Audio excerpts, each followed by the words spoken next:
Niko na Deputy Party Leader, Senator Cleophas Malala. Watu wakiamua Harambee! Harambee! Mimi leo nimekuja kujionea kwamba mlima iko pamoja, na nimekuja kuhakikisha kwamba huyu Rigathi Gachagua yeye sio kiongozi wa mlima peke yake. Huyu Rigathi Gachagua ni kiongozi wa kitaifa na anatambulika kutoka kule Western Region, wanamtambua kama kiongozi wetu. Jambo la pili, mimi leo nimesikia hapa viongozi wakisema Ruto ni one term. Lakini nataka niwaelezee ni kwa nini tunasema huyu Ruto aende one term.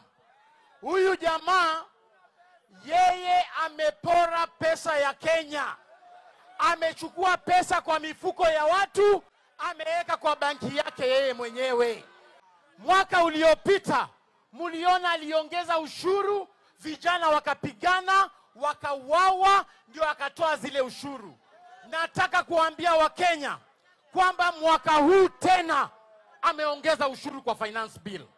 We want to give President William Ruto notice kwamba ile finance bill ambaye analeta kwa bunge, sisi kama chama cha DCP tumeweka wataalamu chini. Wiki ijayo tunaenda kuambia Wakenya zile ushuru zote ameficha pale kwa finance bill, anataka kuwapora. Wameweka paka ushuru ati mtoto akizaliwa anaanza kulipiwa ushuru kama amezaliwa pale chini. Nyinyi mtakubali hiyo? Nyinyi mtakubali hiyo? Sisi tumesema tunaenda kuangalia ile mali yote amepora. Ameuza zile kampani zote za serikali, hata Bomas of Kenya. Bomas of Kenya amepatia mtaki. Viwanda zote za sukari kule Western Region ameuzia Wahindi, hakuna kiwanda hata moja imebaki.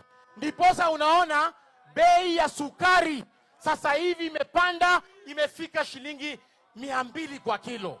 So mimi naomba tafadhali mshikilie huyu Rigiji. Mtamshikilia? Wangapi wanasema watashikilia Rigiji? Asante. Asante sana, Mwenyezi Mungu awabariki.